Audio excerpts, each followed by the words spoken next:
and how the progressions evolve. So there's more to add to this story, but right now we just have to understand the story and see it, we recognize it. And that's not everybody, it's enough to get a focus on, motivated by thoughts and ideas. Her thoughts and ideas, she's got to be proud. Excited for her to write a special astrology book or something exciting, that's her forte. That other people may or may not give her the feedback she wants. Doesn't matter. She needs to get stuff out of her and do things. That's her excitement. If she waits for other people's feedback, they'll get her other things to do. She'll never get the time to do her own thing. So she can't always go back to the past. It's too difficult. But she feels guilty about the past, the moon, and is motivated to try and write about it, talk about it. This adds a great depth in terms of knowledge and insight. So she can be very clear with work and have a lot of difficulty. Maybe she would, whether she wants to have a kid or not have a kid. Maybe she didn't want to have a kid. It would tie her down too much. That would be a very significant expression of that aspect. It doesn't necessarily mean that, but it's something you could see would be inclined to be that way. You have to see, you have to get the observation from the person to confirm that this is so. We're seeing an inner thing, and we're seeing what we're seeing. We know that it's so in some way. But of all the ways, any aspects, there's 1,000 ways that stress factor can show. And I'm thinking the ways from my chart and looking at her. I can't always think the other person's chart as many examples for them as I would for me. So you have to ask questions to get the feedback. And this is the interaction of where the value of a consultation comes. Once you get onto something and you find out if there was a really family problem, then you can see by explaining it, you can explain how her whole life unfolded. And then you can put it in perspective into the future to work with it. And that would be a really powerful affirmation. Because your chart, the things you have to deal with, the goods and bads, they're things you brought in from the last lifetime. And you got them. You took them on. They're the continuing. When you die, you'll pass them on to the next lifetime. What hasn't dealt with will be passed on to the next lifetime. Unless you finally go through enough lifetimes that you've gained all the human experiences possible, and then you might become enlightened and not be attached to any one lifetime anymore. I'm rambling. Okay. That's good. Let's just see. So she gets motivated by her ideas, motivated by fixing things, by analyzing things, by improving things. That's her motivation. And that motivation is going to affect how she intuitively projects herself. Her Venus, never satisfied, and Mars always trying to fix things, and Mercury thinking of the best way to make things happen, to change things, to make them innovative at it. Her Sun trying to get the confidence to actually pulling it off, get herself together so she's ready to project out through her Cancer sensitivity, Cancer ascendant, that I got to go out into the world. So she's really together in herself, but she's sensitive when she starts putting things out into the world. So let's take the Cancer ascendant. Now the Cancer ascendant has no bad aspects to begin with, no stress factors on it. That Cancer ascendant is normally the shy, sensitive, somewhat moody personality.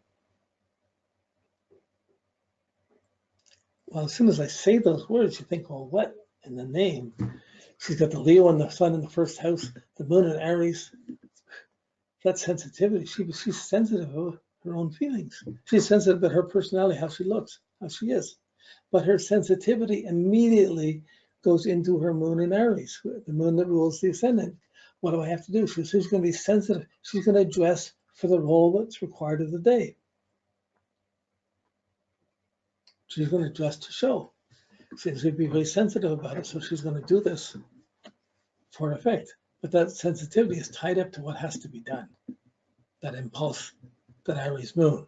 So it's going to diminish how shy or how reserved. Her chart is not a reserved, shy chart.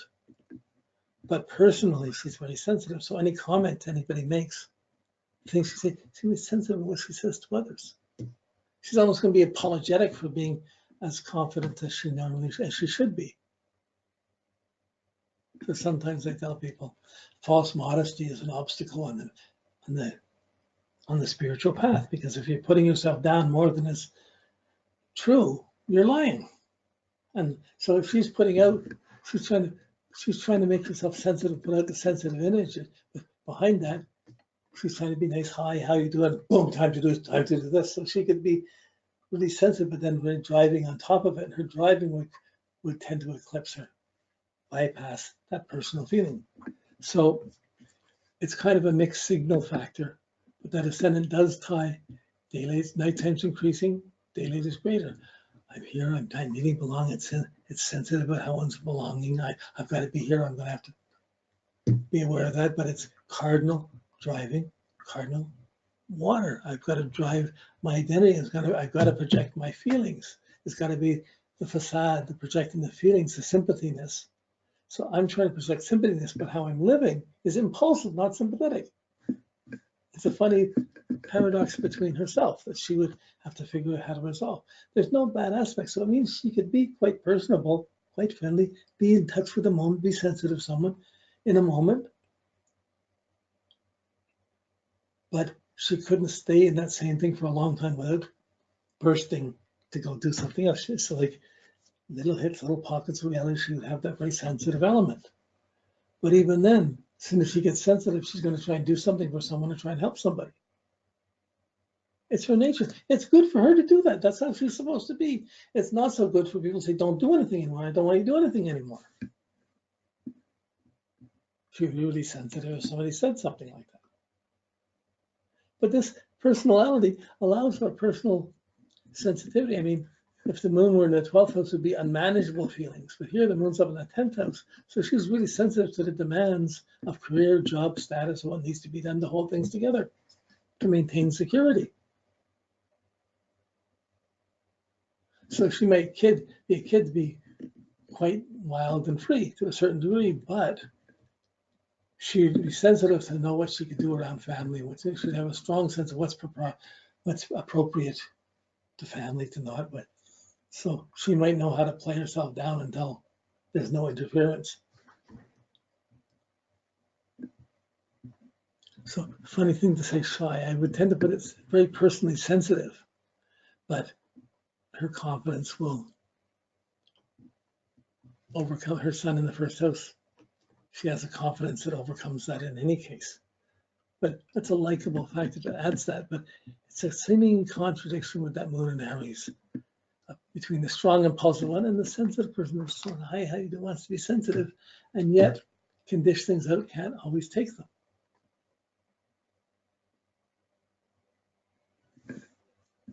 Okay, that there's no squares or oppositions. That's fine. You know, that it's just, and it's trying to Jupiter, so she sees, as she projects, she understands what she has to do, how she has to project, and that it's just in the actual mechanics or dynamics of doing it. She's not going to get along with everyone. She can do things, but not, again, she's not the follower. Okay, so that's the IC. We get to the MC. Now her moon's up in the 10th house of career, but the MC, what you're looking at, the sun, it's conjunct the moon, but the MC is in Pisces. So yes, Pisces on the MC, which has the strongest effect on the 10th house, but Aries is also completely within that 10th house. So her 10th house of career is ruled by Pisces, Jupiter, and Mars. The Aries doesn't disappear. Traditional, this is intercepted. So some people say traditionally, if something's intercepted, it doesn't work right. No, that comes from just working with houses and putting the signs on the cusps and reading with it, not knowing much. But really, the Pisces is her status and position, but her Martian energy, the impulsive energy, is there in the 10th house. Her impulse to work, to do anything, to prove anything, she's got that. And her moon's there, so she's really strongly accentuated to live up to career, to live up to demands, to go make things happen. She has that dynamic completely. The midheaven, interesting enough, is in Pisces. It's not just about driving. Her sense of what's accomplishment is ruled by Jupiter down in the 5th house. What's trustworthy, what's not, what's understanding, what was a good performance done. She has a social conscience of what's right and wrong that guides her midheaven. So she would work fine as long as everyone's being right. As soon as someone's not being right or not treating her properly, Pisces on the midheaven, not being kind, Where's she going to put all that energy? It's going to explode. She's going to, of course, I'm being kind to her. She's either going to attack someone or move out of the way. But, or she had a strong job that was making big demands, and that she'd have to champion a cause or have something she's dedicated to on the side. Be doing good works and good things. So motivated for this Pisces to be kind. And that ties into the ninth house of understanding too. Also Pisces on the cusp. So on the cusp of ninth and 10th. So living up to what one believes, what one understands is an important fact. I know what I'm trying to fix, but am I living up to my beliefs? There's always a battle between one's inner integrity and one's outer status and outer integrity or social position. So her outer position is, was I right? Was it kind? Is this good? Is this helpful? Is this doing things? She's trying to be personally helpful, but can she live up to, does she feel what she's doing outside? That affects, if something's kind or something will help people, she would be much more motivated to help people. Well, if she's motivated to help, and she got the moon in Aries in the 10th house, she's got to feel secure by doing things to help people. That's a real troubleshooter. That's almost, let me fix this, let me fix that. But she's not going to want to be the problem herself or cause difficulties for other people herself. But this Jupiter ruling the midheaven, it means multiple choices. It means a diversity in careers. The moon in Aries, the Leo doesn't, it's just pushing, but this Pisces up there, there's something else being done that she's going to be known for, not as much for what she accomplishes, what she believes in, what she understands, what social conscience feels good, where she can help.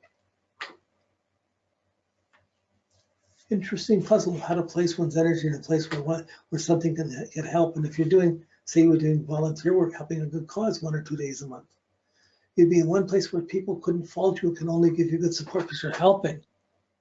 And you're not taking money for it. But at work, you're taking money for it, so that's a different challenge. But there's a double standard here, the Pisces and the Aries in the 10th house. There's going to be 2 different layers in one's life. One's going to, the Aries will be there and doing things. Pisces is the conscience of what's right, what's not right, what's good, what's not good. I believe I did a good thing. That's great. If I don't believe in what I'm doing, that's going to start affecting the motivation and the strength around what one does. Again, it's trine the sun, conjunct the moon, trine the sun. Those are all good aspects. It's square the Saturn. So it's sensitive to doing a good enough job and feeling guilty when one hasn't done the proper work or if something doesn't get completed or finished. So she might have more difficulty finishing things than starting things. It gets boring, it gets tedious, easier, like that could be part of this challenge, but just for her to get her title of respect, and that's because she's doing something that's helping others or being kind in some way. Or she could go through all kinds of jobs and never find that, believing just one side over the other. Usually you grow up being your moon, you should be the impulse, take the job, go do it. But eventually she has this social conscience coming in that's going to affect her midheaven.